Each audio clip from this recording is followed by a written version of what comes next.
आचार्य चाणक्य एक ऐसी महान विभूति थे जिन्होंने अपनी विद्वत्ता, बुद्धिमत्ता और क्षमता के बल पर भारतीय इतिहास की धारा को बदल दिया। मौर्य साम्राज्य के संस्थापक चाणक्य कुशल राजनीतिज्ञ, चतुर कूटनीतिज्ञ, प्रकांड अर्थशास्त्री के रूप में भी विश्वविख्यात हुए।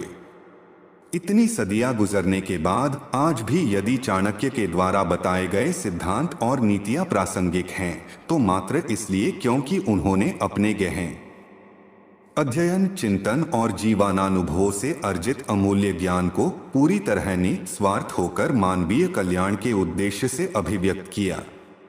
चाणक्य नीति द्वारा मित्रभेद से लेकर दुश्मन तक की पहचान, पतिप्रायण तथा चरित्रहीन स्त्रियों में विभेद, राजा का कर्तव्य और जनता के अधिकारों तथा वर्ण व्यवस्था का उचित निदान हो जाता है।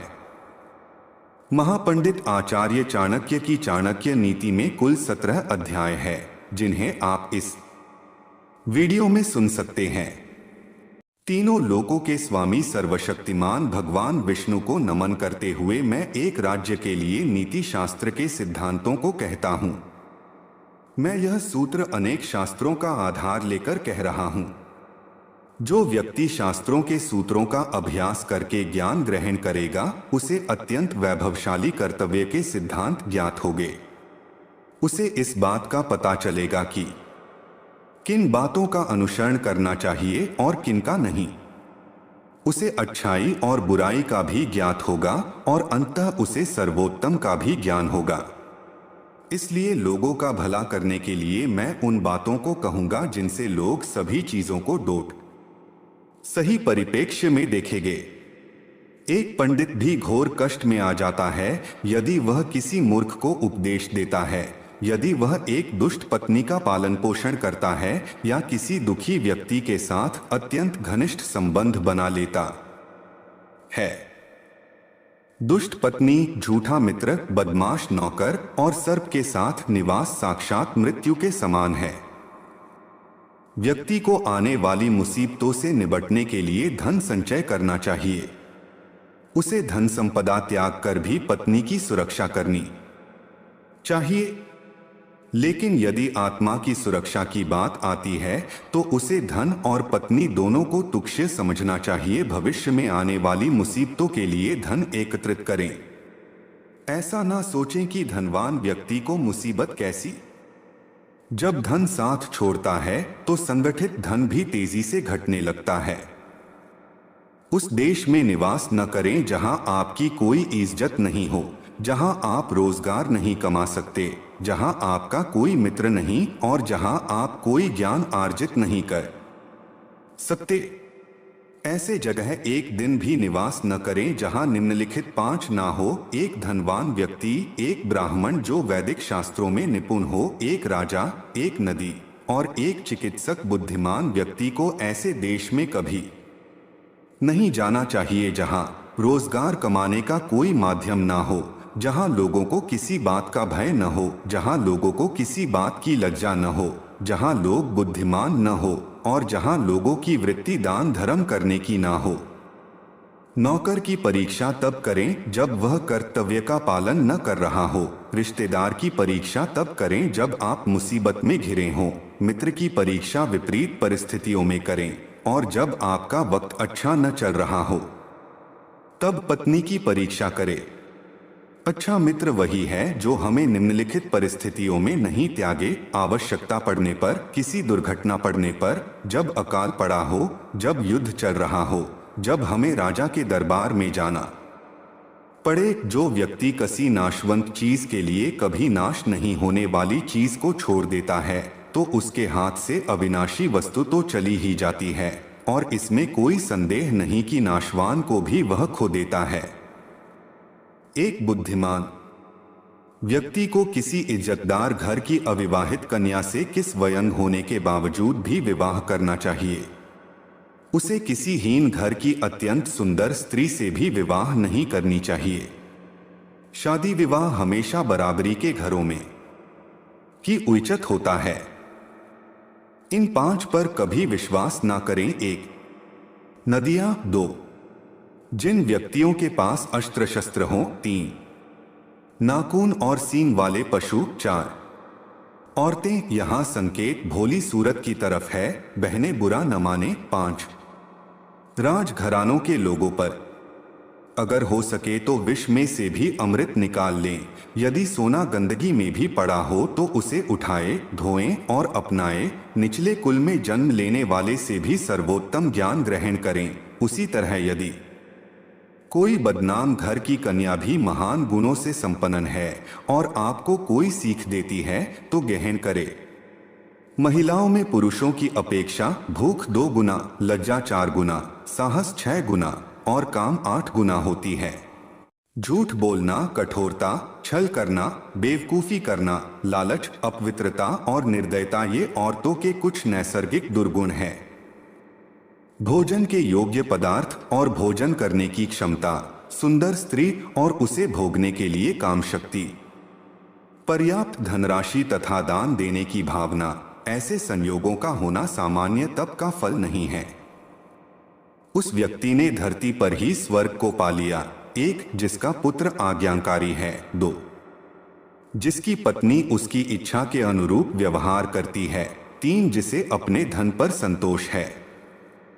पुत्र वही है जो पिता का कहना मानता हो, पिता वही है जो पुत्रों का पालन पोषण करे, मित्र वही है जिस पर आप विश्वास कर सकते हो और पत्नी वही है जिससे सुख प्राप्त हो। ऐसे लोगों से बचे जो आपके मुंह पर तो मीठी बातें करते हैं लेकिन आपके पीठ पीछे आपको बर्बाद करने की योजना बनाते हैं।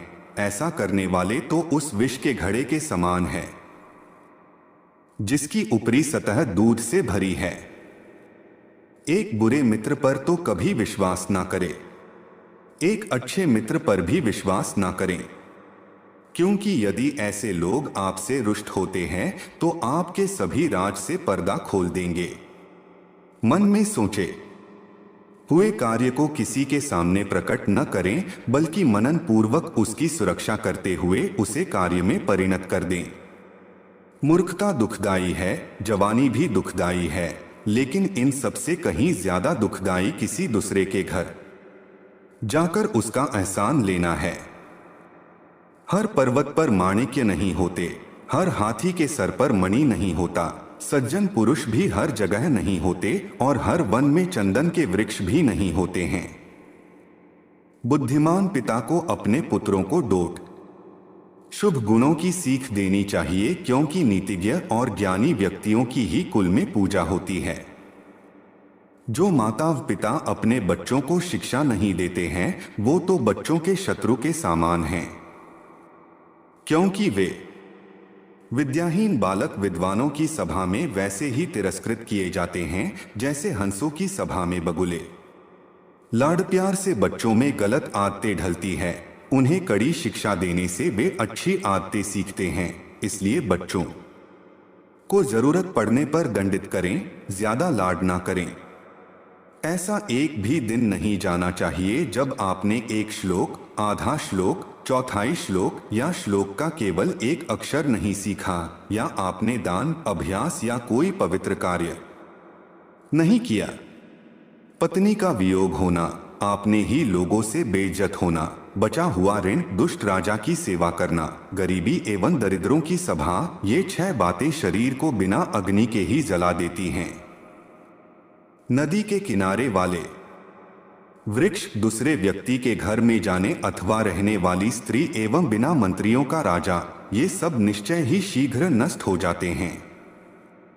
एक ब्राह्मण का बल तेज और विद्या है, एक राजा का बल उसकी सेना में है, एक वैश्य का बल उसकी दौलत में है तथा एक शूद्र का बल उसकी सेवा परायणता में है। वेश्या को निर्धन व्यक्ति को त्याग देना चाहिए, प्रजा को पराजित राजा को त्याग देना चाहिए, पक्षियों को फल रहित वृक्ष त्याग देना चाहिए एवं अतिथियों को भोजन करने के पश्चात मेजबान के घर से निकल देना चाहिए। ब्राह्मण दक्षिणा मिलने के पश्चात आपने यजमानों को छोड़ देते हैं, विद्वान विद्या प्राप्ति के बाद गुरु को छोड़ जाते हैं और पशु जले हुए वन को त्याग देते हैं। जो व्यक्ति दुराचारी, कुदृष्टि वाले एवं बुरे स्थान पर रहने वाले मनुष्य के साथ मित्रता करता है वह शीघ्र नष्ट हो जाता है। प्रेम और मित्रता बराबर वालों में अच्छी लगती है। राजा के यहाँ नौकरी करने वाले को ही सम्मान मिलता है। व्यवसायों में वाणिज्य सबसे अच्छा है एवं उत्तम गुणों वाली स्त्री अपने घर में सुरक्षित रहती है। इस दुनिया में ऐसा किसका घर है जिस पर कोई कलंक नहीं? वह कौन है जो रोग और दुख से मुक्त है? सदा सुख किसको रहता है? मनुष्य के कुल की ख्याति उसके आचरण से होती है। मनुष्य के बोलचाल से उसके देश की ख्याति बढ़ती है। मान सम्मान उसके प्रेम को बढ़ता है एवं उसके शरीर का गठन उसे भोजन से बढ़ता है। लड़की का ब्याह अच्छे खानदान में करना चाहिए। पुत्र को अच्छी शिक्षा देनी चाहिए। शत्रु को आपत्ति और कष्टों में डालना चाहिए एवं मित्रों को धर्म कर्म में लगाना चाहिए। एक दुर्जन और एक सर्प में यह अंतर है कि सांप तभी डंक मरेगा जब उसकी जान को खतरा हो, लेकिन दुर्जन पग पग पर हानि पहुंचने की कोशिश करेगा। राजा लोग अपने आसपास अच्छे कुल के लोगों को इसलिए रखते हैं क्योंकि ऐसे लोग ना आरंभ में, ना बीच में और ना ही अंत में साथ छोड़कर जाते हैं। जब प्रलय का समय आता है तो समुद्र भी अपनी मर्यादा छोड़कर किनारों को छोड़ अथवा तोड़ जाते हैं, लेकिन सज्जन पुरुष प्रलय के समान भयंकर आपत्ति एवं विपत्ति में भी अपनी मर्यादा नहीं बदलते।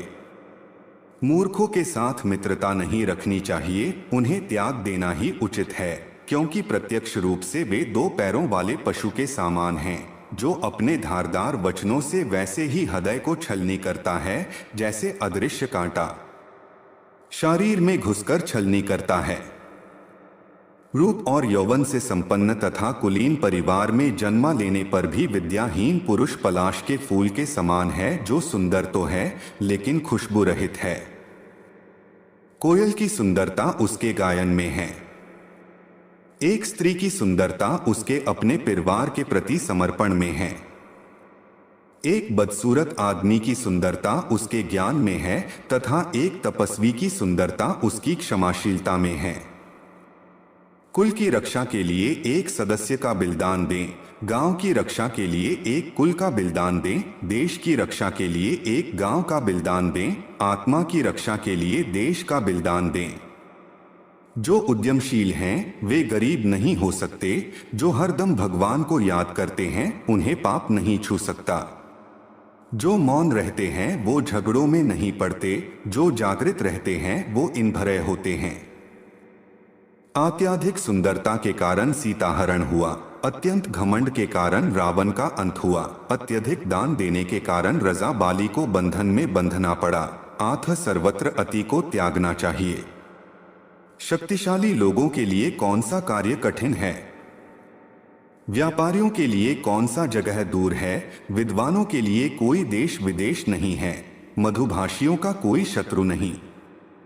जिस तरह सारा वन केवल एक ही पुष्प अवन सुगंध भरे वृक्ष से महक जाता है, उसी तरह एक ही गुणवान पुत्र पूरे कुल का नाम बढ़ाता है। जिस प्रकार केवल एक सूखा हुआ जलता वृक्ष संपूर्ण वन को जला देता है, उसी प्रकार एक ही कुपुत्र सरे कुल के मान, मर्यादा और प्रतिष्ठा को नष्ट कर देता है।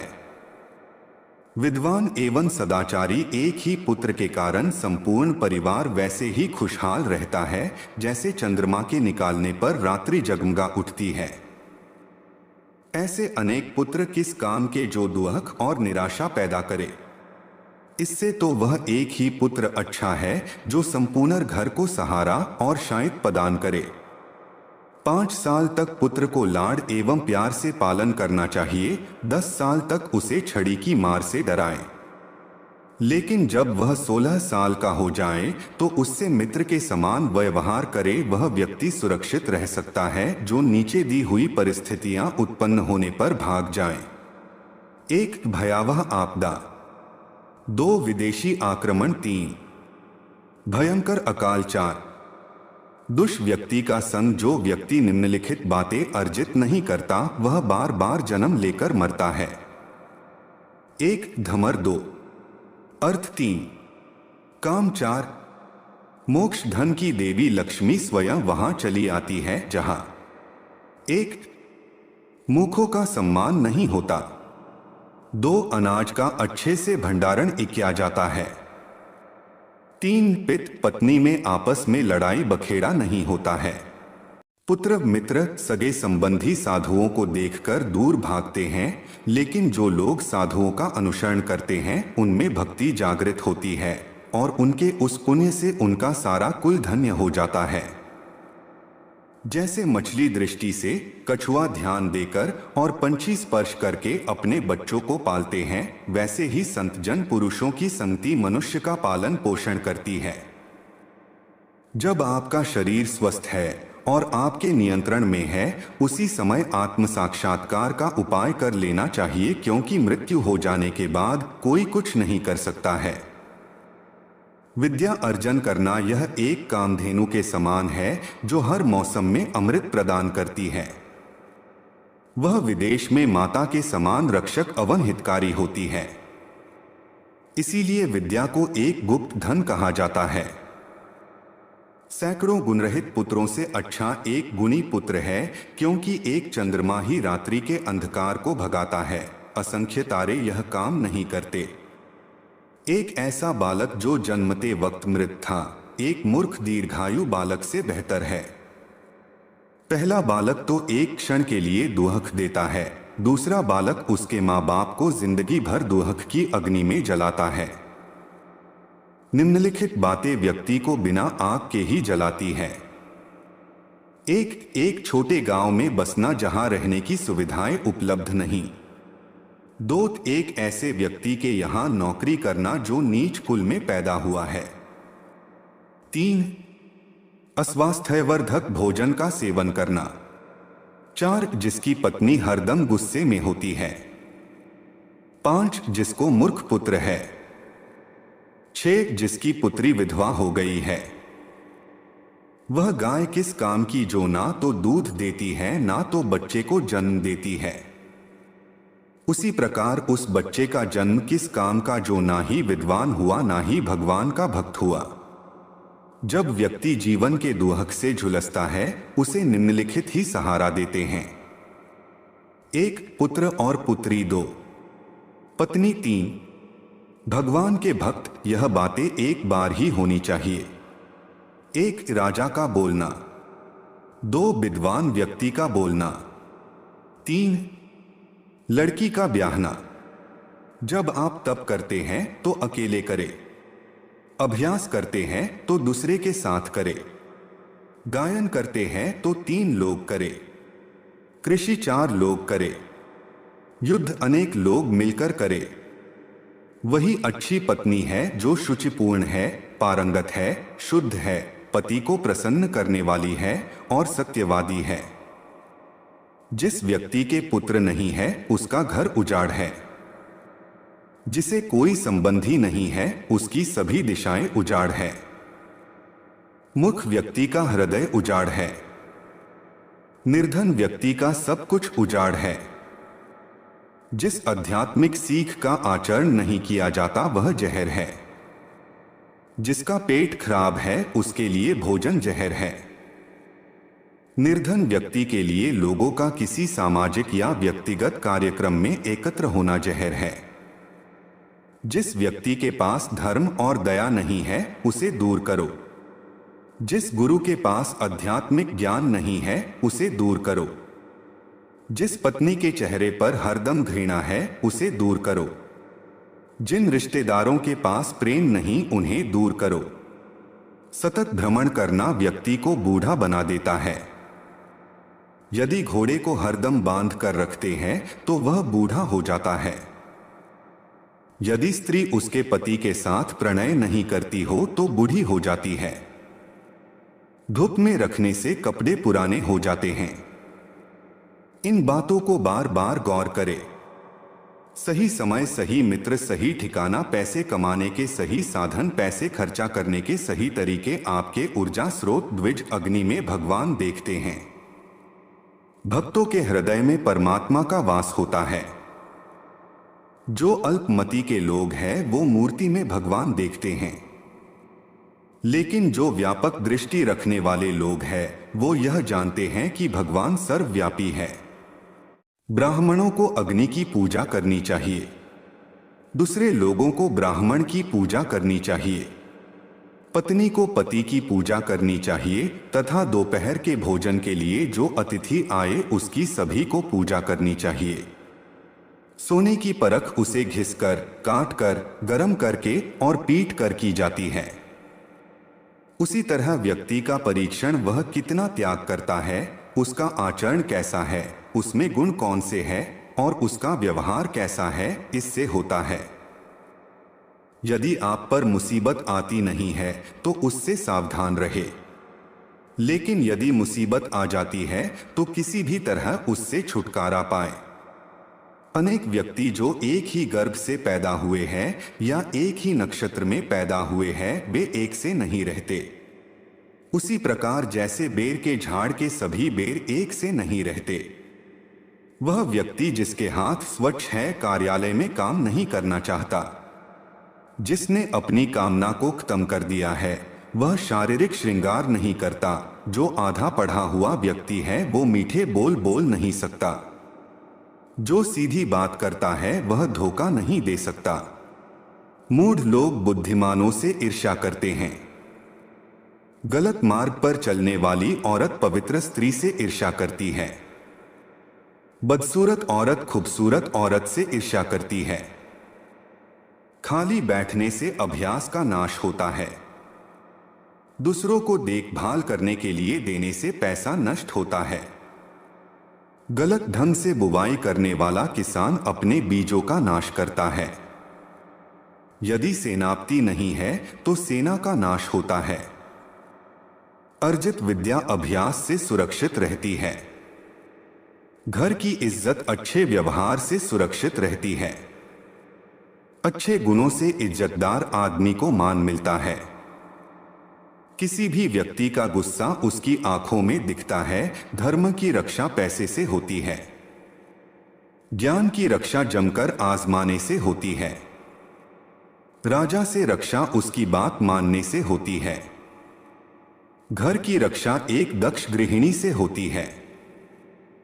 जो वैदिक ज्ञान की निंदा करते हैं, शास्त्र सम्मत जीवन शैली की मजाक उड़ाते हैं, शांतिपूर्ण स्वभाव के लोगों की मजाक उड़ाते हैं, बिना किसी आवश्यकता के दुहक को प्राप्त होते हैं।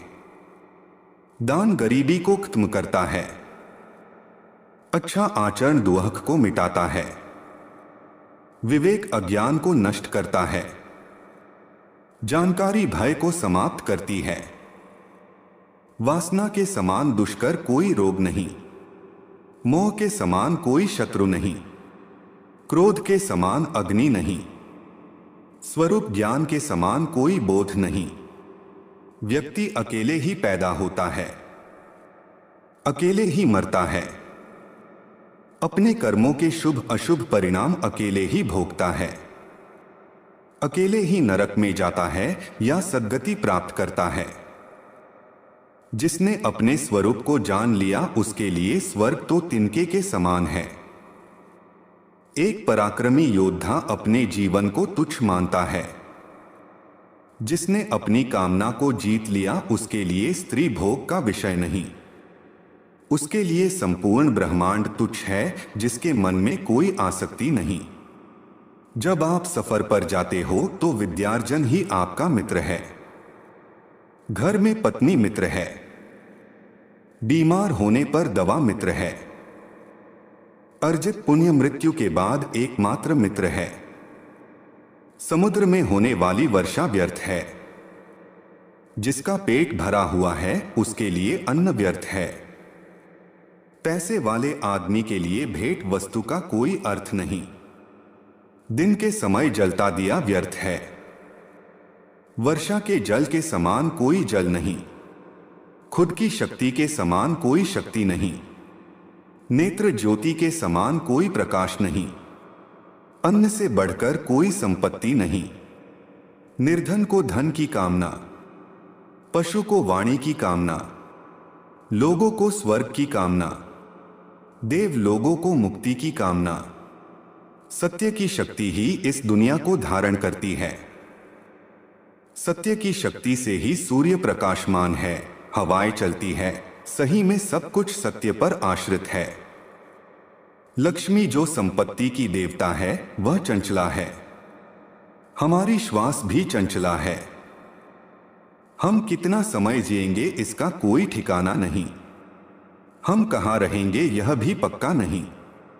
कोई बात यहाँ पर पक्की है तो यह है कि हमारा अर्जित पुण्य कितना है। आदमियों में नाई सबसे धूर्त है, कौवा पक्षियों में धूर्त है, लोमड़ी प्राणियों में धूर्त है, औरतों में लंपट औरत सबसे धूर्त है। ये सब आपके पिता है। 1 जिसने आपको जन्म दिया, 2 जिसने आपका यज्ञोपवीत संस्कार किया, 3 जिसने आपको पढ़ाया, 4 जिसने आपको भोजन दिया, 5 जिसने आपको भयपूर्ण परिस्थितियों में बचाया। इन सब को अपनी माता समझें। 1 राजा की पत्नी 2, गुरु की पत्नी 3, मित्र की पत्नी 4, पत्नी की मां 5, आपकी मां। श्रवण करने से धर्म का ज्ञान होता है, द्वेष दूर होता है, ज्ञान की प्राप्ति होती है और माया की आसक्ति से मुक्ति होती है। पक्षियों में कौवा नीच है, पशुओं में कुत्ता नीच है। जो तपस्वी पाप करता है वो घिनौना है, लेकिन जो दूसरों की निंदा करता है वह सबसे बड़ा चांडाल है। राख से घिसने पर पीतल चमकता है, तांबा इमली से साफ होता है, औरतें प्रदर से शुद्ध होती है। नदी बहती रहे तो साफ रहती है। राजा, ब्राह्मण और तपस्वी योगी जब दूसरे देश जाते हैं तो आदर पाते हैं, लेकिन औरत यदि भटक जाती है तो बर्बाद हो जाती है। धनवान व्यक्ति के कई मित्र होते हैं, उसके कई संबंधी भी होते हैं। धनवान को ही आदमी कहा जाता है और पैसे वालों को ही पंडित कहकर नवाजा जाता है। सर्वशक्तिमान के इच्छा से ही बुद्धि काम करती है, वही कर्मों को नियंत्रित करता है। उसी की इच्छा से आसपास में मदद करने वाले आ जाते हैं। काल सभी जीवों को निपुणता प्रदान करता है, वही सभी जीवों का संहार भी करता है। वह जागता रहता है जब सब सो जाते हैं। काल को कोई जीत नहीं सकता। जो जन्म से अंध है वो देख नहीं सकते, उसी तरह जो वासना के अधीन है वो भी देख नहीं सकते। अहंकारी व्यक्ति को कभी ऐसा नहीं लगता कि वह कुछ बुरा कर रहा है, और जो पैसे के पीछे पड़े हैं उनको उनके कर्मों में कोई पाप दिखाई नहीं देता। जीवात्मा अपने कर्म के मार्ग से जाता है, और जो भी भले बुरे परिणाम कर्मों के आते हैं उन्हें भोगता है। अपने ही कर्मों से वह संसार में बंधता है और अपने ही कर्मों से बंधनों से छूटता है। राजा को उसके नागरिकों के पाप लगते हैं। राजा के यहाँ काम करने वाले पुजारी को राजा के पाप लगते हैं। पति को पत्नी के पाप लगते हैं। गुरु को उसके शिष्यों के पाप लगते हैं। अपने ही घर में व्यक्ति के ये शत्रु हो सकते हैं। उसका बाप यदि वह हरदम कर्ज में डूबा रहता है, उसकी मां यदि वह दूसरे पुरुष से संग करती है, सुंदर पत्नी वह लड़का जिसने शिक्षा प्राप्त नहीं की एक लालची आदमी को भेंट वास्तु देकर संतुष्ट करे, एक कठोर आदमी को हाथ जोड़कर संतुष्ट करे, एक मूर्ख को सम्मान देकर संतुष्ट करे, एक विद्वान आदमी को सच बोलकर संतुष्ट करे। एक बेकार राज्य का राजा होने से यह बेहतर है कि व्यक्ति किसी राज्य का राजा ना हो। एक पापी का मित्र होने से बेहतर है कि बिना मित्र का हो। एक मूर्ख का गुरु होने से बेहतर है कि बिना शिष्य वाला हो। एक बुरी पत्नी होने से बेहतर है कि बिना पत्नी वाला हो। एक बेकार राज्य में लोग सुखी कैसे हो? एक पापी से किसी शांति की प्राप्ति कैसे हो? एक बुरी पत्नी के साथ घर में कौन सा सुख प्राप्त हो सकता है?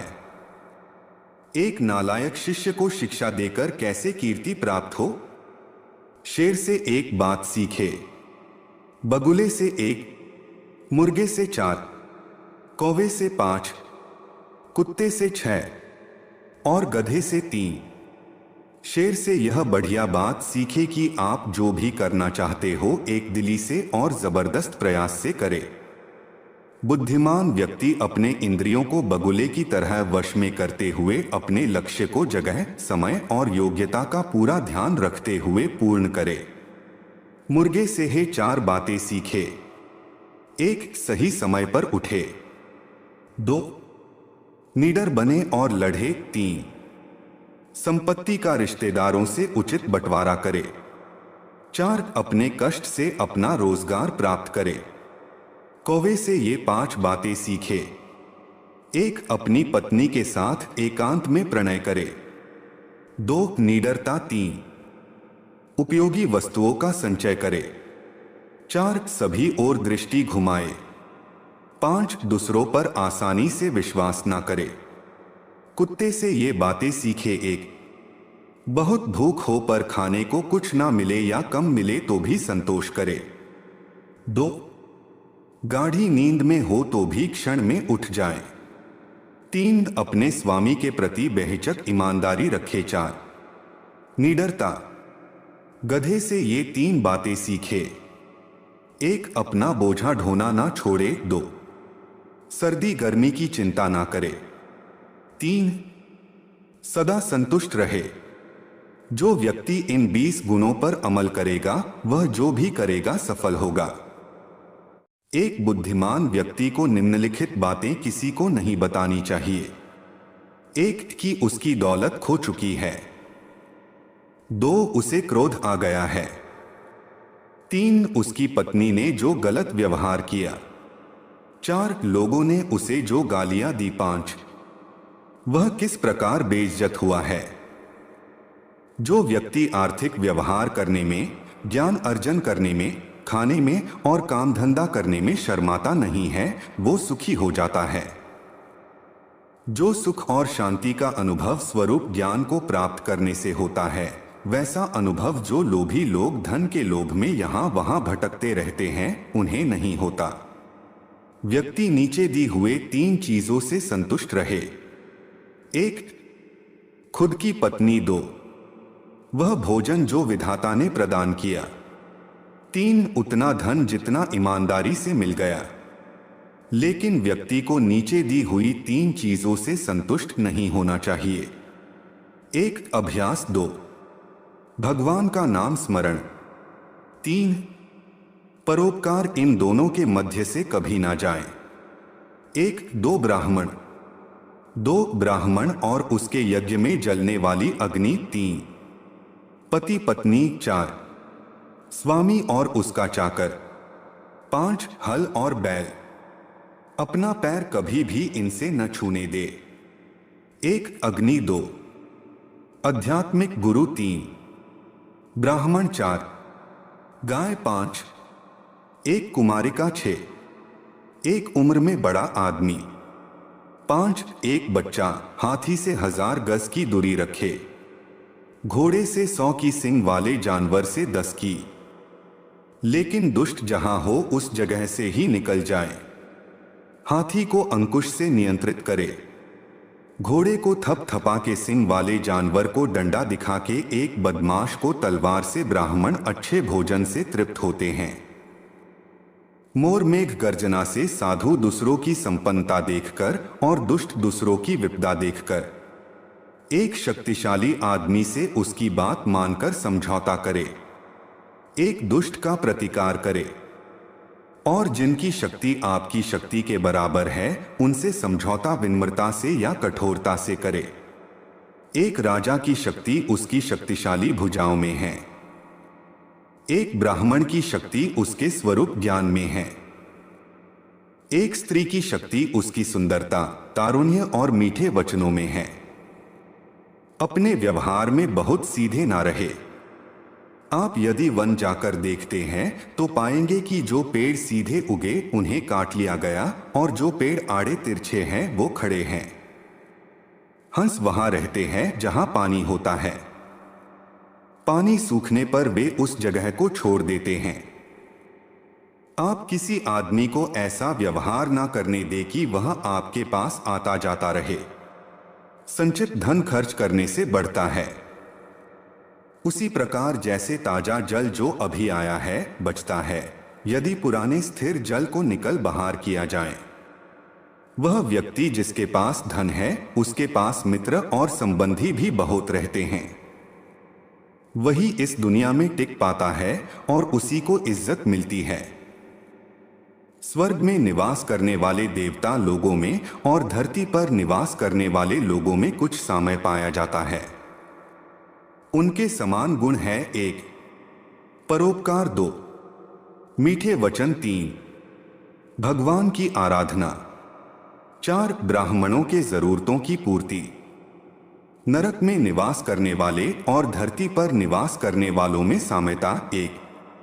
अत्याधिक क्रोध, 2. कठोर वचन, 3. अपने ही संबंधियों से शत्रुता, 4. नीच लोगों से मैत्री, 5. कीन हरकतें करने वालों की चाकरी। यदि आप शेर की गुफा में जाते हो तो आपको हाथी के माथे का मणि मिल सकता है, लेकिन यदि आप लोमड़ी जहां रहती है वहां जाते हो तो बछड़े की पूंछ या गधे की हड्डी के अलावा कुछ नहीं मिलेगा। एक अनपढ़ आदमी की जिंदगी किसी कुत्ते की पूंछ की तरह बेकार है। उससे ना उसकी इज्जत ही ढकती है और ना ही कीड़े मक्खियों को भागने के काम आती है। यदि आप दिव्यता चाहते हैं तो आपके वाचा, मन और इंद्रियों में शुद्धता होनी चाहिए। उसी प्रकार आपके हृदय में करुणा होनी चाहिए। जिस प्रकार एक फूल में खुशबू है, तिल में तेल है, लकड़ी में अग्नि है, दूध में घी है, गन्ने में गुड़ है, उसी प्रकार यदि आप ठीक से देखते हो तो हर व्यक्ति में परमात्मा है। नीच वर्ग के लोग दौलत चाहते हैं, मध्यम वर्ग के दौलत और इज्जत, लेकिन उच्च वर्ग के लोग सम्मान चाहते हैं, क्योंकि सम्मान ही उच्च लोगों की असली दौलत है। दीपक अंधेरे का भक्षण करता है, इसीलिए काला धुआं बनाता है। इसी प्रकार हम जिस प्रकार का अन्न खाते हैं, माने सात्विक, राजसिक, तामसिक, उसी प्रकार के विचार उत्पन्न करते हैं। हे विद्वान पुरुष, अपनी संपत्ति केवल पात्र को ही दे और दूसरों को कभी ना दे। जो जल बादल को समुद्र देता है वह बड़ा मीठा होता है। बादल वर्षा करके वह जल पृथ्वी के सभी चल अचल जीवों को देता है और फिर उसे समुद्र को लौटा देता है। विद्वान लोग जो तत्व को जानने वाले हैं, उन्होंने कहा है कि मांस खाने वाले चांडालों से 1000 गुना नीच है। इसलिए ऐसे आदमी से नीच कोई नहीं। शरीर पर मालिश करने के बाद, स्मशान में चिता का धुआं शरीर पर आने के बाद, संभोग करने के बाद, दाढ़ी बनाने के बाद, जब तक आदमी नहा ना ले वह चांडाल रहता है। जल अपच की दवा है। जल चैतन्य निर्माण करता है यदि उसे भोजन पच जाने के बाद पीते हैं। पानी को भोजन के बाद तुरंत पीना विष पीने के समान है। यदि ज्ञान को उपयोग में ना लाया जाए तो वह खो जाता है। आदमी यदि अज्ञानी है तो खो जाता है। सेनापति के बिना सेना खो जाती है। पति के बिना पत्नी खो जाती है। वह आदमी अभागा है जो अपने बुढ़ापे में पत्नी की मृत्यु देखता है। वह भी अभागा है जो अपनी संपदा संबंधियों को सौंप देता है। वह भी अभागा है जो खाने के लिए दूसरों पर निर्भर है। यह बातें बेकार है। वेद मंत्रों का उच्चारण करना लेकिन निहित यज्ञ कर्मों को ना करना। यज्ञ करना लेकिन बाद में लोगों को दान देकर तृप्त ना करना।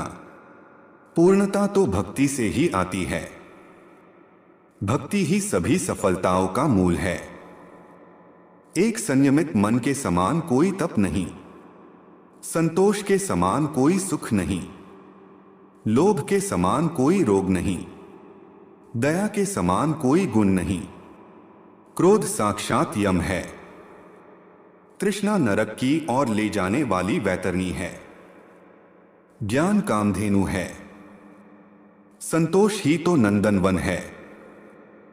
नीति की उत्तमता ही व्यक्ति के सौंदर्य का गहना है। उत्तम आचरण से व्यक्ति उत्तरोत्तर ऊंचे लोक में जाता है। सफलता ही विद्या का आभूषण है। उचित विनियोग ही संपत्ति का गहना है। नीति भ्रष्ट होने से सुंदरता का नाश होता है। हीन आचरण से अच्छे कुल का नाश होता है। पूर्णता न आने से विद्या का नाश होता है। उचित विनियोग के बिना धन का नाश होता है। जो जल धरती में समा गया वो शुद्ध है। परिवार को समर्पित पत्नी शुद्ध है। लोगों का कल्याण करने वाला राजा शुद्ध है। वह ब्राह्मण शुद्ध है जो संतुष्ट है। असंतुष्ट ब्राह्मण, संतुष्ट राजा, लज्जा रखने वाली वेश्या, कठोर आचरण करने वाली गृहिणी, ये सभी लोग विनाश को प्राप्त होते हैं। क्या करना ऊंचे कुल का यदि बुद्धिमत्ता ना हो।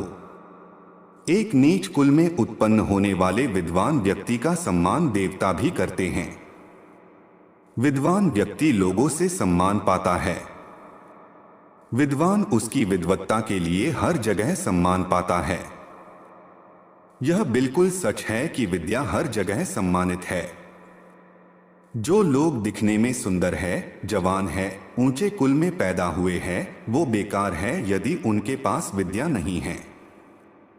वो तो पलाश के फूल के समान है जो दिखते तो अच्छे हैं पर महकते नहीं। यह धरती उन लोगों के भार से दबी जा रही है जो मांस खाते हैं, दारू पीते हैं, बेवकूफ है। वे सब तो आदमी होते हुए पशु ही है। उस यज्ञ के समान कोई शत्रु नहीं जिसके उपरांत लोगों को बड़े पैमाने पर भोजन ना कराया जाए। ऐसा यज्ञ राज्यों को खत्म कर देता है।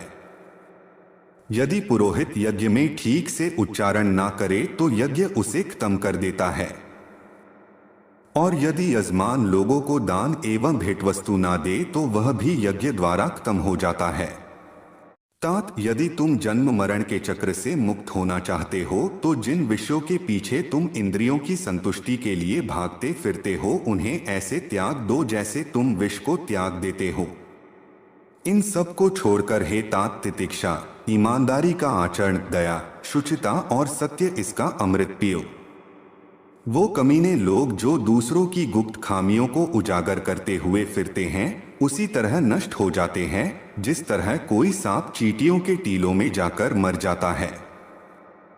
शायद किसी ने ब्रह्मा जी, जो इस सृष्टि के निर्माता है, को यह सलाह नहीं दी कि वह सुवर्ण को सुगंध प्रदान करे, गन्ने के झाड़ को फल प्रदान करे, चंदन के वृक्ष को फूल प्रदान करे, विद्वान को धन प्रदान करे, राजा को लंबी आयु प्रदान करे। अमृत सबसे बढ़िया औषधि है। इंद्रिय सुख में अच्छा भोजन सर्वश्रेष्ठ सुख है। नेत्र सभी इंद्रियों में श्रेष्ठ है। मस्तक शरीर के सभी भागों में श्रेष्ठ है। कोई संदेशवाहक आकाश में जा नहीं सकता और आकाश से कोई खबर आ नहीं सकती। वहां रहने वाले लोगों की आवाज सुनाई नहीं देती और उनके साथ कोई संपर्क नहीं हो सकता। इसीलिए वह ब्राह्मण जो सूर्य और चंद्र ग्रहण की भविष्यवाणी करता है उसे विद्वान मानना चाहिए। इन सातों को जगा दे यदि ये सो जाएं। 1 विद्यार्थी 2, सेवक 3, पथिक 4, भूखा आदमी 5, डरा हुआ आदमी 6, खजाने का रक्षक 7, खजांची। इन सातों को नींद से नहीं जगाना चाहिए। 1 सांप 2, राजा 3, बाघ 4, डंक करने वाला कीड़ा 5, छोटा बच्चा 6, दूसरों का कुत्ता 7, मूर्ख जिन्होंने वेदों का अध्ययन पैसा कमाने के लिए किया और जो नीच काम करने वाले लोगों का दिया हुआ अन्न खाते हैं, उनके पास कौन सी शक्ति हो सकती है। वो ऐसे भुजंगों के समान है जो दंश नहीं कर सकते। जिसके डांटने से सामने वाले के मन में डर नहीं पैदा होता और प्रसन्न होने के बाद जो सामने वाले को कुछ देता नहीं है, वो ना किसी की रक्षा कर सकता है, ना किसी को नियंत्रित कर सकता है। ऐसा आदमी भला क्या कर सकता है? यदि नाग अपना फना खड़ा करे तो भले ही वह जहरीला ना हो तो भी उसका यह करना सामने वाले के मन में डर पैदा करने को पर्याप्त है। यहां यह बात कोई मायना नहीं रखती कि वह जहरीला है कि नहीं। सुबह उठकर दिन भर जो दांव आप लगाने वाले हैं उसके बारे में सोचे। दोपहर को अपनी मां को याद करे। रात को चोरों को ना भूले। आपको इंद्र के समान वैभव प्राप्त होगा यदि आप अपने भगवान के गले की माला अपने हाथों से बनाएं। अपने भगवान के लिए चंदन अपने हाथों से घिसे। अपने हाथों से पवित्र ग्रंथों को लिखे। गरीबी पर धैर्य से मात करे। पुराने वस्त्रों को स्वच्छ रखे। बासी अन्न को गर्म करे। अपनी कुरूपता पर अपने अच्छे व्यवहार से मात करे। जिसके पास धन नहीं है वो गरीब नहीं है, वह तो असल में रईस है यदि उसके पास विद्या है। लेकिन जिसके पास विद्या नहीं है वह तो सब प्रकार से निर्धन है। हम अपना हर कदम फूंक फूंक कर रखे। हम छाना हुआ जल पिए। हम वही बात बोले जो शास्त्र सम्मत है। हम वही काम करें जिसके बारे हम सावधानी पूर्वक सोच चुके हैं। जिसे अपने इंद्रियों की तुष्टि चाहिए वह विद्या अर्जन करने के सभी विचार भूल जाए, और जिसे ज्ञान चाहिए वह अपने इंद्रियों की तुष्टि भूल जाए। जो इंद्रिय विषयों में लगा है उसे ज्ञान कैसा, और जिसे ज्ञान है वह व्यर्थ की इंद्रिय तुष्टि में लगा रहे, यह संभव नहीं। वह क्या है जो कभी कल्पना में नहीं आ सकता? वह कौन सी बात है जिसे करने में औरत सक्षम नहीं है? ऐसी कौन सी बकवास है जो दारू पिया हुआ आदमी नहीं करता? ऐसा क्या है जो कौवा नहीं खाता? नेति एक भिखारी को राजा और राजा को भिखारी बनाती है। वह एक अमीर आदमी को गरीब और गरीब को अमीर। भिखारी यह कंजूस आदमी का दुश्मन है। एक अच्छा सलाहकार एक मूर्ख आदमी का शत्रु है। वह पत्नी जो पर पुरुष में रुचि रखती है उसके लिए उसका पति ही उसका शत्रु है। जो चोर रात को काम करने निकलता है चंद्रमा ही उसका शत्रु है। जिनके पास यह कुछ नहीं है, विद्या, तप, ज्ञान, अच्छा स्वभाव, गुण, दया भाव, वो धरती पर मनुष्य के रूप में घूमने वाले पशु है। धरती पर उनका भार है। जिनके भेजे खाली है वो कोई उपदेश नहीं समझते। यदि बांस को मलय पर्वत पर उगाया जाए तो भी उसमें चंदन के गुण नहीं आते। जिसे अपनी कोई अकल नहीं उसकी शास्त्र क्या भलाई करेंगे। एक अंधा आदमी आईने का क्या करेगा? एक बुरा आदमी सुधर नहीं सकता। आप पृष्ठ भाग को चाहे जितना साफ करे वो श्रेष्ठ भागों की बराबरी नहीं कर सकता। अपने निकट संबंधियों का अपमान करने से जान जाती है। दूसरों का अपमान करने से दौलत जाती है। राजा का अपमान करने से सब कुछ जाता है। एक ब्राह्मण का अपमान करने से कुल का नाश हो जाता है। यह बेहतर है कि आप जंगल में एक झाड़ के नीचे रहे जहां बाघ और हाथी रहते हैं। उस जगह रहकर आप फल खाएं और जलपान करें। आप घास पर सोए और पुराने पेड़ों की खालें पहने। लेकिन आप अपने सगे संबंधियों में ना रहे यदि आप निर्धन हो गए हैं। ब्राह्मण एक वृक्ष के समान है। उसकी प्रार्थना ही उसका मूल है। वह जो वेदों का गान करता है वही उसकी शाखाएं हैं। वह जो पुण्य कर्म करता है वही उसके पत्ते हैं। इसीलिए उसने अपने मूल को बचाना चाहिए। यदि मूल नष्ट हो जाता है तो शाखाएं भी ना रहेगी और पत्ते भी। लक्ष्मी मेरी माता है, विष्णु मेरे पिता है। वैष्णव जन मेरे सगे संबंधी है। तीनों लोक मेरा देश है। रात्रि के समय कितने ही प्रकार के पंछी वृक्ष पर विश्राम करते हैं। भोर होते ही सब पंछी दसों दिशाओं में उड़ जाते हैं। हम क्यों भला दुहक करें यदि हमारे अपने हमें छोड़कर चले गए। जिसके पास में विद्या है वह शक्तिशाली है। निर्बुद्ध पुरुष के पास क्या शक्ति हो सकती है। एक छोटा खरगोश भी चतुराई से मदमस्त हाथी को तालाब में गिरा देता है। हे विश्वंभर, तू सबका पालन करता है। मैं मेरे गुजारे की क्यों चिंता करूं जब मेरा मन तेरी महिमा गाने में लगा हुआ है। आपके अनुग्रह के बिना एक माता की छाती से दूध नहीं बह सकता और शिशु का पालन नहीं हो सकता। मैं हरदम यही सोचता हुआ, हे यदुवंशियों के प्रभु, हे लक्ष्मीपति, मेरा पूरा समय आपकी ही चरण सेवा में खर्च करता हूँ। उदारता, वचनों में मधुरता, साहस, आचरण में विवेक, ये बातें कोई पा नहीं सकता, ये मूल में होनी चाहिए। जो अपने समाज को छोड़कर दूसरे समाज को जा मिलता है वह उसी राजा की तरह नष्ट हो जाता है जो अधर्म के मार्ग पर चलता है।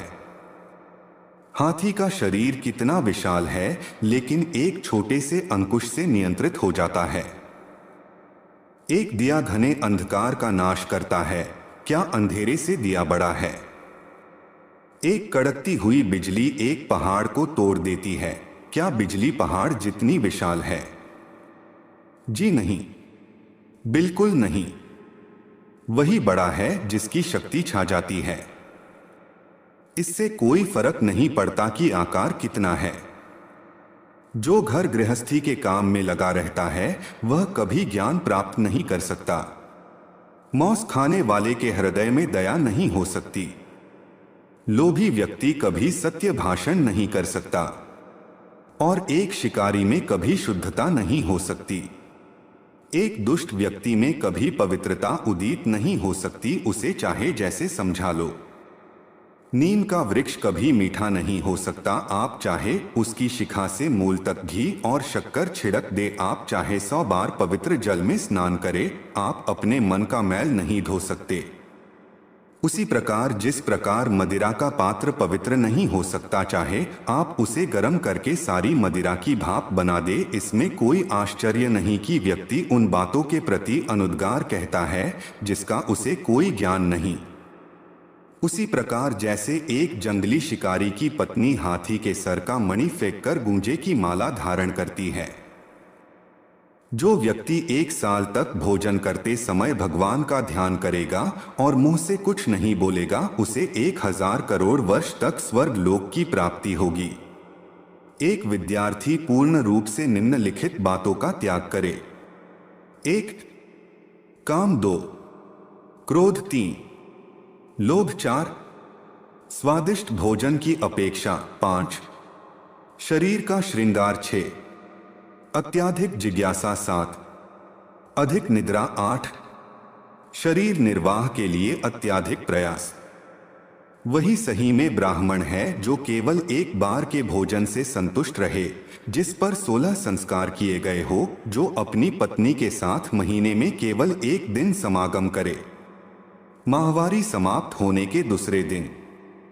वह ब्राह्मण जो दुकानदारी में लगा है असल में वैश्य ही है। निम्न स्तर के लोगों से जिस व्यवसाय में संपर्क आता है वह व्यवसाय ब्राह्मण को शूद्र बना देता है। वह ब्राह्मण जो दूसरों के काम में अड़ंगे डालता है, जो दंभी है, स्वार्थी है, धोखेबाज है, दूसरों से घृणा करता है और बोलते समय मुंह में मिठास और हृदय में क्रूरता रखता है, वह एक बिल्ली के समान है। एक ब्राह्मण जो तालाब को, कुएं को, टाके को, बगीचे को और मंदिर को नष्ट करता है वह म्लेच्छ है।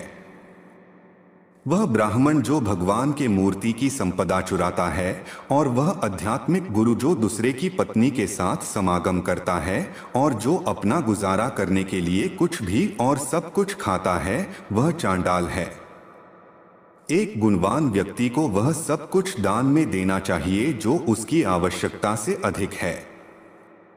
केवल दान के कारण ही कर्ण, बाली और राजा विक्रमादित्य आज तक चल रहे हैं। देखिए उन मधुमक्खियों को जो अपने पैर दुखे से धरती पर पटक रही है। वो अपने आप से कहती है, आखिर में सब चला ही गया। हमने हमारे शहद को जो बचा कर रखा था, ना ही दान दिया और ना ही खुद खाया। अभी एक पल में ही कोई हमसे सब छीन कर चला गया। वह गृहस्थ भगवान की कृपा को पा चुका है, जिसके घर में आनंददायी वातावरण है, जिसके बच्चे गुणी है, जिसकी पत्नी मधुर वाणी बोलती है, जिसके पास अपनी जरूरतें पूरा करने के लिए पर्याप्त धन है, जो अपनी पत्नी से सुखपूर्ण संबंध रखता है, जिसके नौकर उसका कहा मानते हैं, जिसके घर में मेहमान का स्वागत किया जाता है, जिसके घर में मंगलदायी भगवान की पूजा रोज की जाती है, जहां स्वाद भरा भोजन और पान किया जाता है, जिसे भगवान के भक्तों की संगति में आनंद आता है, जो एक संकट का सामना करने वाले ब्राह्मण को भक्ति भाव से अल्प दान देता है, उसे बदले में विपुल लाभ होता है। वे लोग जो इस दुनिया में सुखी हैं, जो अपने संबंधियों के प्रति उदार है, अनजाने लोगों के प्रति सहृदय है, अच्छे लोगों के प्रति प्रेम भाव रखते हैं, नीच लोगों से धूर्ततापूर्ण व्यवहार करते हैं, विद्वानों से कुछ नहीं छुपाते, दुश्मनों के सामने साहस दिखाते हैं, बड़ों के प्रति विनम्र और पत्नी के प्रति सख्त है। अरे लोमड़ी, उस व्यक्ति के शरीर को तुरंत छोड़ दे जिसके हाथों ने कोई दान नहीं दिया, जिसके कानों ने कोई विद्या ग्रहण नहीं की, जिसके आंखों ने भगवान का सच्चा भक्त नहीं देखा, जिसके पांव कभी तीर्थ क्षेत्रों में नहीं गए, जिसने अधर्म के मार्ग से कमाए हुए धन से अपना पेट भरा और जिसने बिना मतलब ही अपना सर ऊंचा उठा रखा है। अरे लोमड़ी, उसे मत खा, नहीं तो तू दूषित हो जाएगी। धिक्कार है उन्हें जिन्हें भगवान श्री कृष्ण जो मां यशोदा के लाडले हैं, उनके चरण कमलों में कोई भक्ति नहीं। मृदंग की ध्वनि धिक तम करके ऐसे लोगों का धिक्कार करती है। बसंत ऋतु क्या करेगी यदि बांस पर पत्ते नहीं आते? सूर्य का क्या दोष यदि उल्लू दिन में देख नहीं सकता? बादलों का क्या दोष यदि बारिश की बूंदें चातक पक्षी की चोंच में नहीं गिरती? उसे कोई कैसे बदल सकता है जो किसी के मूल में है? एक दुष्ट के मन में सद्गुणों का उदय हो सकता है यदि वह एक भक्त से सत्संग करता है, लेकिन दुष्ट का संग करने से भक्त दूषित नहीं होता। जमीन पर जो फूल गिरता है उससे धरती सुगंधित होती है, लेकिन पुष्प को धरती की गंध नहीं लगती। उसका सही में कल्याण हो जाता है जिसे भक्त के दर्शन होते हैं। भक्त में तुरंत शुद्ध करने की क्षमता है। पवित्र क्षेत्र में तो लंबे समय के संपर्क से शुद्धि होती है। एक अजनबी ने एक ब्राह्मण से पूछा, बताइए इस शहर में महान क्या है? ब्राह्मण ने जवाब दिया कि खजूर के पेड़ का समूह महान है। अजनबी ने सवाल किया कि यहां दानी कौन है? जवाब मिला कि वह धोबी जो सुबह कपड़े ले जाता है और शाम को लौटाता है। प्रश्न हुआ, यहां सबसे काबिल कौन है? जवाब मिला, यहां हर कोई दूसरे का द्रव्य और दारा हरण करने में काबिल है। प्रश्न हुआ कि आप ऐसी जगह रह कैसे लेते हो? जवाब मिला कि जैसे एक कीड़ा एक दुर्गंध युक्त जगह पर रहता है। वह घर जहां ब्राह्मणों के चरण कमल को धोया नहीं जाता, जहां वैदिक मंत्रों का जोर से उच्चारण नहीं होता और जहां भगवान को और पितरों को भोग नहीं लगाया जाता, वह घर एक स्मशान है। सत्य मेरी माता है, आध्यात्मिक ज्ञान मेरा पिता है, धर्माचरण मेरा बंधु है, दया मेरा मित्र है, भीतर की शांति मेरी पत्नी है, क्षमा मेरा पुत्र है, मेरे परिवार में ये 6 लोग हैं। हमारे शरीर नश्वर है। धन में तो कोई स्थायी भाव नहीं है। मृत्यु हरदम हमारे निकट है। इसीलिए हमें तुरंत पुण्य कर्म करने चाहिए। ब्राह्मणों को स्वादिष्ट भोजन में आनंद आता है। गायों को ताजी कोमल घास खाने में, पत्नी को पति के सान्निध्य में, क्षत्रियों को युद्ध में आनंद आता है, निकट है। इसीलिए हमें तुरंत पुण्य कर्म करने चाहिए। ब्राह्मणों को स्वादिष्ट भोजन में आनंद आता है।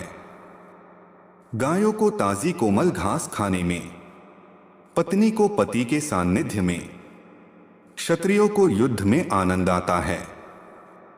जो दूसरे के पत्नी को अपनी माता मानता है, दूसरे को धन को मिट्टी का ढेला, दूसरे के सुख दुहक को अपने सुख दुहक, उसी को सही दृष्टि प्राप्त है और वही विद्वान है।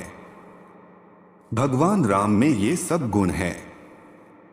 1 सद्गुणों में प्रीति, 2 मीठे वचन, 3 दान देने की तीव्र इच्छा शक्ति, 4 मित्रों के साथ कपट रहित व्यवहार, 5 गुरु की उपस्थिति में विनम्रता, 6 मन की गहरी शांति, 6 शुद्ध आचरण, 7 गुणों की परख, 8 शास्त्र के ज्ञान की अनुभूति, 8 रूप की सुंदरता, 9 भगवत भक्ति। कल्पतरु तो एक लकड़ी ही है, सुवर्ण का सुमेर पर्वत तो निश्चल है, चिंतामणि तो एक पत्थर है, सूर्य में ताप है, चंद्रमा तो घटता बढ़ता रहता है, अमर्याद समुद्र तो खारा है, कामदेव का तो शरीर ही जल गया, महाराज बलि तो राक्षस कुल में पैदा हुए, कामधेनु तो पशु ही है। भगवान राम के समान कौन है?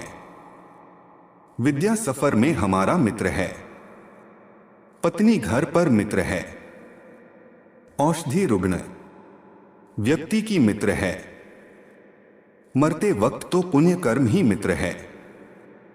राज परिवारों से शिष्टाचार सीखे, पंडितों से बोलने की कला सीखे, जुआरियों से झूठ बोलना सीखे, एक औरत से छल सीखे, बिना सोचे समझे खर्च करने वाला, नटखट बच्चा जिसे अपना घर नहीं, झगड़े पर आमदा आदमी, अपनी पत्नी को दुर्लक्षित करने वाला, जो अपने आचरण पर ध्यान नहीं देता है। ये सब लोग जल्दी ही बर्बाद हो जाएंगे।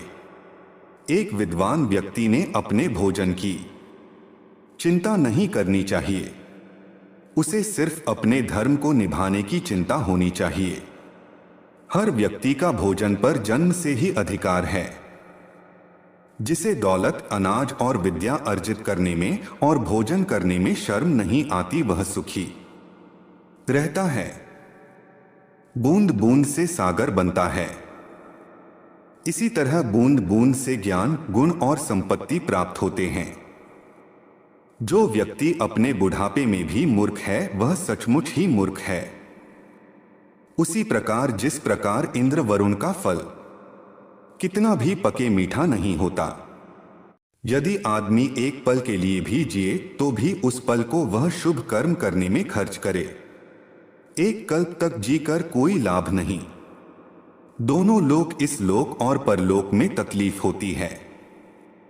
हम उसके लिए ना पछताएं जो बीत गया। हम भविष्य की चिंता भी ना करें। विवेक बुद्धि रखने वाले लोग केवल वर्तमान में जीते हैं। यह देवताओं का, संत जनों का और पालकों का स्वभाव है कि वे जल्दी प्रसन्न हो जाते हैं। निकट के और दूर के रिश्तेदार तब प्रसन्न होते हैं जब उनका आदर सम्मान किया जाए, उनके नहाने का, खाने पीने का प्रबंध किया जाए। पंडित जन जब उन्हें आध्यात्मिक संदेश का मौका दिया जाता है तो प्रसन्न होते हैं।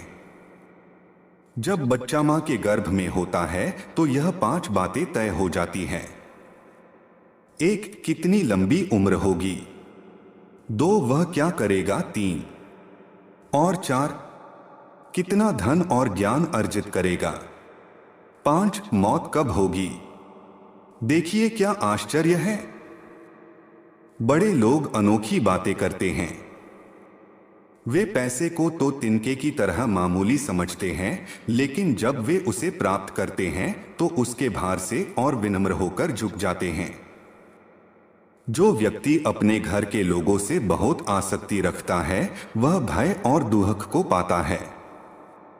आसक्ति ही दुहक का मूल है। जिसे सुखी होना है उसे आसक्ति छोड़नी पड़ेगी। जो भविष्य के लिए तैयार है और जो किसी भी परिस्थिति को चतुराई से निपटता है, ये दोनों व्यक्ति सुखी है। लेकिन जो आदमी सिर्फ नसीब के सहारे चलता है वह बर्बाद होता है। यदि राजा पुण्यात्मा है तो प्रजा भी वैसी ही होती है। यदि राजा पापी है तो प्रजा भी पापी। यदि वह सामान्य है तो प्रजा सामान्य। प्रजा के सामने राजा का उदाहरण होता है और वो उसका अनुसरण करती है। मेरी नजरों में वह आदमी मृत है जो जीते जी धर्म का पालन नहीं करता, लेकिन जो धर्म पालन में अपने प्राण दे देता है वह मरने के बाद भी बेशक लंबा जीता है। जिस व्यक्ति ने न ही कोई ज्ञान संपादन किया, ना ही पैसा कमाया, मुक्ति के लिए जो आवश्यक है उसकी पूर्ति भी नहीं किया, वह एक निहायत बेकार जिंदगी जीता है, जैसे कि बकरी की गर्दन से झूलने वाले स्तन। जो नीच लोग होते हैं वो दूसरे की कीर्ति को देखकर जलते हैं। वो दूसरे के बारे में अपशब्द कहते हैं क्योंकि उनकी कुछ करने की औकात नहीं है। यदि विषय बहुत प्रिय है तो वो बंधन में डालते हैं। विषय सुख की अनासक्ति से मुक्ति की और गति होती है। इसीलिए मुक्ति या बंधन का मूल मन ही है। जो आत्मस्वरूप का बोध होने से खुद को शरीर नहीं मानता वह हरदम समाधि में ही रहता है, भले ही उसका शरीर कहीं भी चला जाए। किसको सब सुख प्राप्त हुए जिसकी कामना की सब कुछ भगवान के हाथ में है। इसलिए हमें संतोष में जीना होगा। जिस प्रकार एक गाय का बछड़ा हजारों गायों में अपनी मां के पीछे चलता है, उसी तरह कर्म आदमी के पीछे चलते हैं। जिसके काम करने में कोई व्यवस्था नहीं उसे कोई सुख नहीं मिल सकता। लोगों के बीच या वन में लोगों के मिलने से उसका हृदय जलता है और वन में तो कोई सुविधा होती ही नहीं। यदि आदमी उपकरण का सहारा ले तो गर्भजल से पानी निकाल सकता है। उसी तरह यदि विद्यार्थी अपने गुरु की सेवा करे तो गुरु के पास जो ज्ञान निधि है उसे प्राप्त करता है। हमें अपने कर्म का फल मिलता है। हमारी बुद्धि पर इसके पहले हमने जो कर्म किए हैं उसका निशान है। इसीलिए जो बुद्धिमान लोग हैं वो सोच विचार कर कर्म करते हैं। जिस व्यक्ति ने आपको आध्यात्मिक महत्ता का एक अक्षर भी पढ़ाया उसकी पूजा करनी चाहिए। जो ऐसे गुरु का सम्मान नहीं करता वह 100 बार कुत्ते का जन्म लेता है और आखिर चंडाल बनता है। चांडाल वह है जो कुत्ता खाता है। जब युग का अंत हो जाएगा तो मेरु पर्वत दिख जाएगा। जब कल्प का अंत होगा तो 7 समुद्र का पानी विचलित हो जाएगा। लेकिन साधु कभी भी अपने आध्यात्मिक मार्ग से नहीं डिगेगा। इस धरती पर अन्न, जल और मीठे वचन ये असली रत्न है। मूर्खों को लगता है पत्थर के टुकड़े रत्न हैं। गरीबी, दुहक और एक बंदी का जीवन, यह सब व्यक्ति के किए हुए पापों का ही फल है। आप दौलत, मित्र, पत्नी और राज्य गवाकर वापस पा सकते हैं, लेकिन यदि आप अपनी काया गवा देते हैं तो वापस नहीं मिलेगी। यदि हम बड़ी संख्या में एकत्र हो जाएं तो दुश्मन को हरा सकते हैं। उसी प्रकार जैसे घास के तिनके एक दूसरे के साथ रहने के कारण भारी बारिश में भी क्षय नहीं होते। पानी पर तेल, एक कमीने आदमी को बताया हुआ राज, एक लायक व्यक्ति को दिया हुआ दान और एक बुद्धिमान व्यक्ति को पढ़ाया हुआ शास्त्रों का ज्ञान अपने स्वभाव के कारण तेजी से फैलते हैं। वह व्यक्ति क्यों मुक्ति को नहीं पाएगा जो निम्नलिखित परिस्थितियों में जो उसके मन की अवस्था होती है उसे कायम रखता है। जब वह धर्म के अनुदेश को सुनता है, जब वह स्मशान घाट में होता है, जब वह बीमार होता है, वह व्यक्ति क्यों पूर्णता नहीं हासिल करेगा जो पश्चाताप में जो मन की अवस्था होती है उसी अवस्था को काम करते वक्त बनाए रखेगा। हमें अभिमान नहीं होना चाहिए जब हम ये बातें करते हैं। 1 परोपकार, 2 आत्मसंयम, 3 पराक्रम, 4 शास्त्र का ज्ञान हासिल करना, 5 विनम्रता, 6 नीतिमत्ता। यह करते वक्त अभिमान करने की इसलिए जरूरत नहीं क्योंकि दुनिया बहुत कम दिखाई देने वाले दुर्लभ रत्नों से भरी पड़ी है। वह जो हमारे मन में रहता हमारे निकट है।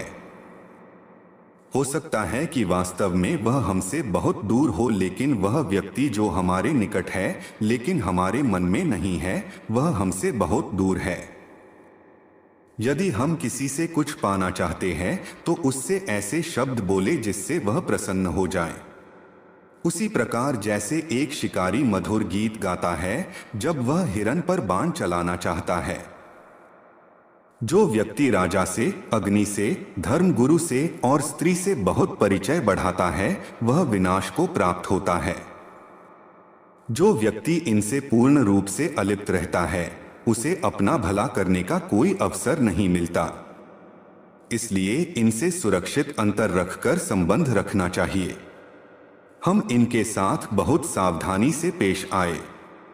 1 अग्नि, 2 पानी, 3 औरत, 4 मूर्ख, 5 सांप, 6 राज परिवार के सदस्य जब जब हम इनके संपर्क में आते हैं, क्योंकि ये हमें एक झटके में मौत तक पहुंचा सकते हैं।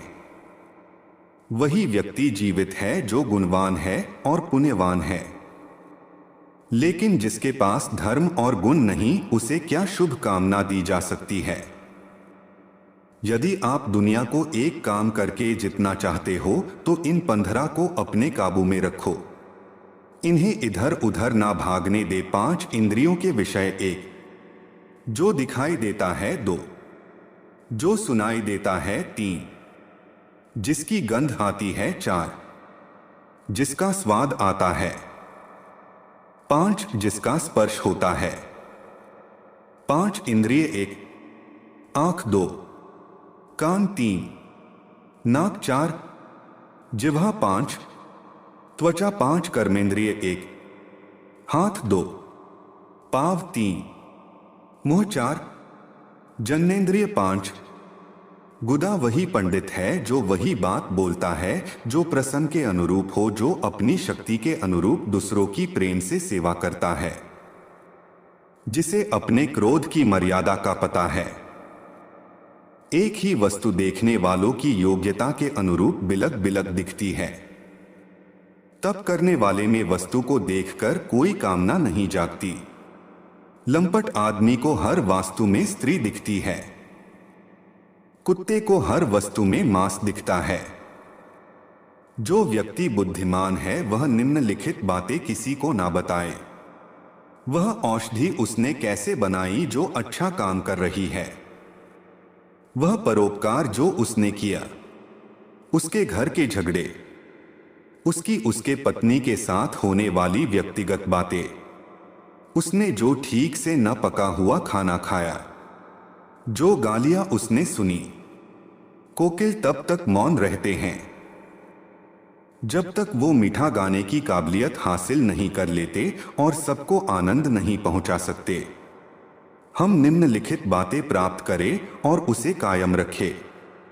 हमें पुण्य कर्म के जो आशीर्वाद मिले, धन, अनाज, वो शब्द जो हमने हमारे आध्यात्मिक गुरु से सुने, कम पाई जाने वाली दवाइयाँ, हम ऐसा नहीं करते हैं तो जीना मुश्किल हो जाएगा। कुसंग का त्याग करें और संत जानों से मेलजोल बढ़ाएं। दिन और रात गुणों का संपादन करें। उस पर हमेशा चिंतन करें जो शाश्वत है और जो अनित्य है उसे भूल जाएं। वह व्यक्ति जिसका हृदय हर प्राणी मात्र के प्रति करुणा से पिघलता है। उसे जरूरत क्या है किसी ज्ञान की, मुक्ति की, सर के ऊपर जटाजूट रखने की और अपने शरीर पर राख मलने की। इस दुनिया में वह खजाना नहीं है जो आपको आपके सद्गुरु ने ज्ञान का एक अक्षर दिया उसके कर्जे से मुक्त कर सके। कांटों से और दुष्ट लोगों से बचने के दो उपाय है। पैर में जूते पहनो और उन्हें इतना शर्मसार करो कि वो अपना सर उठा ना सके और आपसे दूर रहे। जो अस्वच्छ कपड़े पहनता है, जिसके दांत साफ नहीं, जो बहुत खाता है, जो कठोर शब्द बोलता है, जो सूर्योदय के बाद उठता है, उसका कितना भी बड़ा व्यक्तित्व क्यों न हो, वह लक्ष्मी की कृपा से वंचित रह जाएगा। जब व्यक्ति दौलत खोता है तो उसके मित्र, पत्नी, नौकर, संबंधी उसे छोड़कर चले जाते हैं, और जब वह दौलत वापस हासिल करता है तो ये सब लौट आते हैं। इसीलिए दौलत ही सबसे अच्छा रिश्तेदार है। पाप से कमाया हुआ पैसा 10 साल रह सकता है, 11वें साल में वह लुप्त हो जाता है उसकी मुद्दल के साथ। एक महान आदमी जब कोई गलत काम करता है तो उसे कोई कुछ नहीं कहता। एक नीच आदमी जब कोई अच्छा काम भी करता है तो उसका धिक्कार होता है। देखिए, अमृत पीना तो अच्छा है, लेकिन राहु की मौत अमृत पीने से ही हुई। विष पीना नुकसानदायी है, लेकिन भगवान शंकर ने जब विष प्राशन किया तो विष उनके गले का अलंकार हो गया। एक सच्चा भोजन वह है जो ब्राह्मण को देने के बाद शेष है। प्रेम वह सत्य है जो दूसरों को दिया जाता है। खुद से जो प्रेम होता है वह नहीं। वही बुद्धिमत्ता है जो पाप करने से रोकती है। वही दान है जो बिना दिखावे के किया जाता है। यदि आदमी को परख नहीं है तो वह अनमोल रत्नों को तो पैर की धूल में पड़ा हुआ रखता है और घास को सर पर धारण करता है। ऐसा करने से रत्नों का मूल्य कम नहीं होता और घास के तिनकों की महत्ता नहीं बढ़ती। जब विवेक बुद्धि वाला आदमी आता है तो हर चीज को उसकी जगह दिखाता है। शास्त्रों का ज्ञान अगाध है, वो कलाएं अनंत जो हमें सीखनी चाहिए। हमारे पास समय थोड़ा है। जो सीखने के मौके हैं उसमें अनेक विघ्न आते हैं। इसीलिए वही सीखे जो अत्यंत महत्वपूर्ण है। उसी प्रकार जैसे हंस पानी छोड़कर उसमें मिला हुआ दूध पी लेता है, वह आदमी चंडाल है जो एक दूर से अचानक आए हुए थके मांदे अतिथि को आदर सत्कार दिए बिना रात्रि का भोजन खुद खाता है। एक व्यक्ति को चारों वेद और सभी धर्म शास्त्रों का ज्ञान है, लेकिन उसे यदि अपने आत्मा की अनुभूति नहीं हुई तो वह उसी चमचे के समान है जिसने अनेक पकवानों को हिलाया लेकिन किसी का स्वाद नहीं चखा। वह लोग धन्य है, ऊंचे उठे हुए हैं, जिन्होंने संसार समुद्र को पार करते हुए एक सच्चे ब्राह्मण की शरण ली। उनकी शरणागति ने नौका का काम किया। वे ऐसे मुसाफिरों की तरह नहीं है जो ऐसे सामान्य जहाज पर सवार है जिसके डूबने का खतरा है। चंद्रमा जो अमृत से लबालब है और जो औषधियों की देवता माना जाता है, जो अमृत के समान अमर और दैदीप्यमान है, उसका क्या हश्र होता है जब वह सूर्य के घर जाता है अर्थात दिन में दिखाई देता है। तो क्या एक सामान्य आदमी दूसरे के घर जाकर लघुता को नहीं प्राप्त होगा? यह मधुमक्खी जो कमल की नाजुक पंखड़ियों में बैठकर उसके मीठे मधु का पान करती थी, वह अब एक सामान्य कुटज के फूल पर अपना ताव मारती है, क्योंकि वह ऐसे देश में आ गई है जहां कमल है ही नहीं। उसे कुटज के पराग ही अच्छे लगते हैं। हे भगवान विष्णु, मेरे स्वामी, मैं ब्राह्मणों के घर में इसलिए नहीं रहती क्योंकि अगस्त्य ऋषि ने गुस्से में समुद्र को, जो मेरे पिता है, पी लिया। भृगु मुनि ने आपकी छाती पर लात मारी। ब्राह्मणों को पढ़ने में बहुत आनंद आता है और वे मेरी जो स्पर्धक है उस सरस्वती की हरदम कृपा चाहते हैं। और वे रोज कमल के फूल को जो मेरा निवास है जलाशय से निकलते हैं और भगवान शिव की पूजा करते हैं। दुनिया में बांधने के ऐसे अनेक तरीके हैं जिससे व्यक्ति को प्रभाव में लाया जा सकता है और नियंत्रित किया जा सकता है। सबसे मजबूत बंधन प्रेम का है। इसका उदाहरण वह मधुमक्खी है जो लकड़ी को छेड़ सकती है लेकिन फूल की पंखुड़ियों को छेदना पसंद नहीं करती, चाहे उसकी जान चली जाए। चंदन कट जाने पर भी अपनी महक नहीं छोड़ते। हाथी बूढ़ा होने पर भी अपनी लीला नहीं छोड़ता। गन्ना निचोड़े जाने पर भी अपनी मिठास नहीं छोड़ता। उसी प्रकार ऊंचे कुल में पैदा हुआ व्यक्ति अपने उन्नत गुणों को नहीं छोड़ता, भले ही उसे कितनी भी गरीबी में क्यों ना बसर करना पड़े। स्त्री यहाँ लंपट स्त्री या पुरुष अभिप्रेत है का हृदय पूर्ण नहीं है, वह बटा हुआ है। जब वह एक आदमी से बात करती है तो दूसरे की ओर वासना से देखती है और मन में तीसरे को चाहती है। मूर्ख को लगता है कि वह हसीन लड़की उसे प्यार करती है। वह उसका गुलाम बन जाता है और उसके इशारों पर नाचता है। ऐसा यहाँ कौन है जिसमें दौलत पाने के बाद मस्ती नहीं आई? क्या कोई बेलगाम आदमी अपने संकटों पर रोक लगा पाया? इस दुनिया में किस आदमी को औरत ने कब्जे में नहीं किया? किसके ऊपर राजा की हरदम मेहरबानी रही? किसके ऊपर समय के प्रकोप नहीं हुए? किस भिखारी को यहाँ शोहरत मिली? किस आदमी ने दुष्ट के दुर्गुण पाकर सुख को प्राप्त किया? व्यक्ति को महत्ता उसके गुण प्रदान करते हैं। वह जिन पदों पर काम करता है सिर्फ उससे कुछ नहीं होता।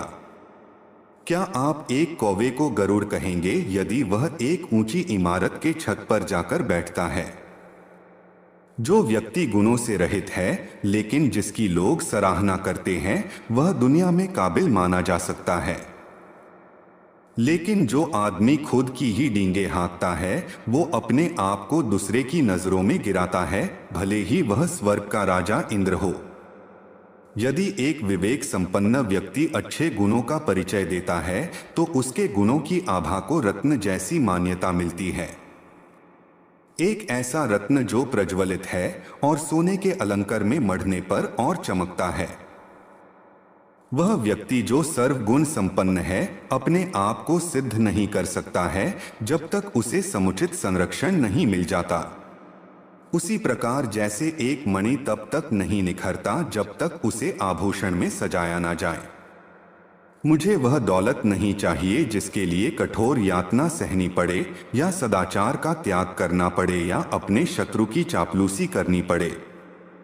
जो अपनी दौलत, पकवान और औरतें भोग कर संतुष्ट नहीं हुए, ऐसे बहुत लोग पहले मर चुके हैं, अभी भी मर रहे हैं और भविष्य में भी मरेंगे। सभी परोपकार और तप तात्कालिक लाभ देते हैं, लेकिन सुपात्र को जो दान दिया जाता है और सभी जीवों को जो संरक्षण प्रदान किया जाता है उसका पुण्य कभी नष्ट नहीं होता। घास का तिनका हल्का है, कपास उससे भी हल्का है। भिखारी तो अनंत गुना हल्का है। फिर हवा का झोंका उसे उड़ा के क्यों नहीं ले जाता? क्योंकि वह डरता है कहीं वह भीख न मांग ले। बेइज्जत होकर जीने से अच्छा है कि मर जाए। मरने में एक क्षण का दुहक होता है, पर बेइज्जत होकर जीने में हर रोज दुहक उठाना पड़ता है। सभी जीव मीठे वचनों से आनंदित होते हैं, इसीलिए हम सबसे मीठे वचन कहे। मीठे वचन की कोई कमी नहीं है। इस दुनिया के वृक्ष को दो मीठे फल लगे हैं, मधुर वचन और सत्संग। पहले के जन्मों की अच्छी आदतें जैसे दान, विद्यार्जन और तप इस जन्म में भी चलती रहती है, क्योंकि सभी जन्म एक श्रृंखला से जुड़े हैं। जिसका ज्ञान किताबों में सिमट गया है और जिसने अपनी दौलत दूसरों के सुपुर्द कर दी है, वह जरूरत आने पर ज्ञान या दौलत कुछ भी इस्तेमाल नहीं कर सकता। वह विद्वान जिसने असंख्य किताबों का अध्ययन बिना सद्गुरु के आशीर्वाद से कर लिया, वह विद्वानों की सभा में एक सच्चे विद्वान के रूप में नहीं चमकता है। उसी प्रकार जिस प्रकार एक नाजायज औलाद को दुनिया में कोई प्रतिष्ठा हासिल नहीं होती, हमें दूसरों से जो मदद प्राप्त हुई है उसे हमें लौटना चाहिए। उसी प्रकार यदि किसी ने हमसे यदि दुष्टता की है तो हमें भी उससे दुष्टता करनी चाहिए। ऐसा करने में कोई पाप नहीं है। वह चीज जो दूर दिखाई देती है, जो असंभव दिखाई देती है, जो हमारी पहुंच से बाहर दिखाई देती है, वह भी आसानी से हासिल हो सकती है यदि हम तप करते हैं, क्योंकि तप से ऊपर कुछ नहीं।